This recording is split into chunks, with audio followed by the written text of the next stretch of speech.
मुनिकीरेती ऋषिकेश में एक योगी रहा करते थे। उन्होंने काफ़ी कम उम्र की अवस्था में अपना घर छोड़ा, दुख दरिद्रता में रहे, कष्ट में रहे, एक कुटिया बनाकर आश्रम में रहे, सारा जीवन यापन किया, दीक्षा ली, सन्यासी की तरह रहे। सन्यासी का कोई रिश्तेदार दोस्त तो होता नहीं है। 50 वर्ष उनके जीवन के बीते। उसके बाद जब बीमार होकर मरने लगे, मृत्युशैया पर पड़े, तो उनके मन में एक डाउट प्रकट हो गया।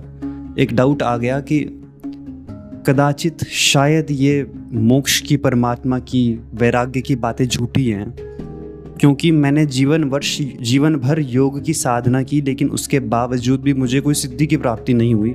ना मेरे पास कोई शक्ति है, ना मेरे पास शिष्य, ना आनंद है, ना परमात्मा है, और मैं इस दुख और दरिद्रता की अवस्था में मर रहा हूँ, कोई मुझे देखने वाला भी नहीं। यदि मैंने गृहस्थ जीवन अपनाया होता तो शायद आज मेरे सगा संबंधी, दोस्त, पत्नी और बच्चे मेरे पास होते, मेरे पास पैसा होता, मेरे पास चिकित्सा होती, तो मुझे इस अवस्था से गुजरना नहीं पड़ता। उनके मन में संकल्प रहा और अति दुख रहा कि मैंने संन्यास क्यों लिया। तो उनकी मृत्यु हो गई, सूक्ष्म शरीर उनका अलग हो गया फिजिकल बॉडी से, और उनके चित्त की इस गहराई में ये संकल्प चला गया कि प्रकृति को उनके इस संकल्प का सम्मान करना ही पड़ा। उनके ऐसे शुभ कर्म भी थे कि प्रकृति ने उनको एक बहुत ही समृद्ध स्थान कनाडा में जन्म दिया।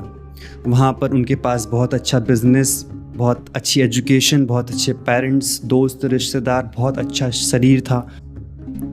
तो इस तरह से वो जीवन यापन करने लगे। एक समय के बाद ज़्यादा अमीर लोगों के बीच नाम हो गया, प्रसिद्धि आ गई। प्रसिद्धि आने के बाद जब उनको बहुत ज़्यादा भौतिक सुख की उपलब्धि हुई, साथ ही साथ उनके मन में पूर्व जन्म की योग के संस्कार प्रकट हो गए और उन्हें भोगवादी वस्तुओं की क्षण भंगुरता का ज्ञान होने लगा। उन्हें यह दिखाई देने लगा कि भोग की चीजें मुझे कुछ मिनट, कुछ घंटे, कुछ दिन के लिए सुख तो देती हैं, लेकिन उसके बाद फिर दुख के उसी घेरे में लाकर खड़ा कर देती हैं, जहां से निकलने का कोई तरीका नजर नहीं आ रहा है। इश्तेहार चला करते थे, किताबें छपा करती थी। तो ऋषिकेश के एक सन्यासी की किताबें छपी और उस किताब ने उस सन्यासी को बहुत प्रभावित किया। तो शहर नगर भटकने के बाद वह सन्यासी ऋषिकेश की तरफ चले आए और मुनिकीरेती के उसी स्थान के पास आकर पहुंच गए जहां वह पूर्व जन्म में साधना किया करते थे। पर क्योंकि उनके ही कुछ गुरु भाई जो साधना रत थे, इस जन्म में सिद्धि को प्राप्त हो गए, और वही उनके गुरु भाई और दोस्त उनकी उनसे मुलाकात हुई और वो उन्हें पहचान ना सके कि ये पूर्व जन्म के हमारे रिश्तेदार हैं। हालांकि वे सिद्ध गुरु शायद पहचान गए हों, संभावना है।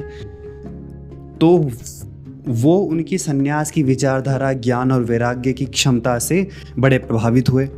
जब उन्होंने उनके पास उपलब्ध इस असीमित ज्ञान को जाना, उनमें भी संसार से विरक्ति के, भोगवादी प्रवृत्ति को छोड़ने के और योग के वही संस्कार प्रकट हो गए जो पिछले जन्म में उन्होंने 50 साल तक जिन संस्कारों को पोषित किया था, और उन्होंने दोबारा से संसार से संन्यास लेने का संकल्प किया।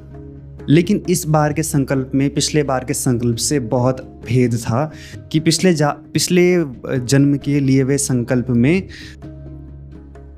भोगवादी होने की संभावना निहित थी, क्योंकि उनकी भोग की वृत्ति उस समय तक संतुष्ट और शांत नहीं हुई थी।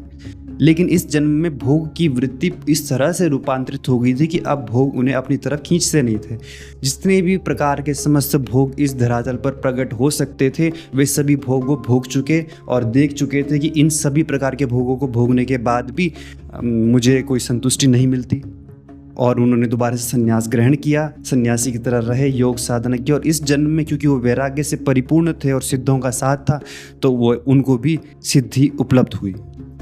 इस जन्म में उनको सिद्धि उपलब्ध हुई। कहने का अर्थ ये है कि यदि संन्यास लेने वाले के, योग साधना करने वाले के मन में वैराग्य उत्पन्न ना हो, तो पूरी संभावना है कि भविष्य में उसके भोगवादी संस्कार उससे ऐसे कर्म करवा सकते हैं जिससे वो दोबारा से भोगवादी जीवन में फंस जाए, चला जाए।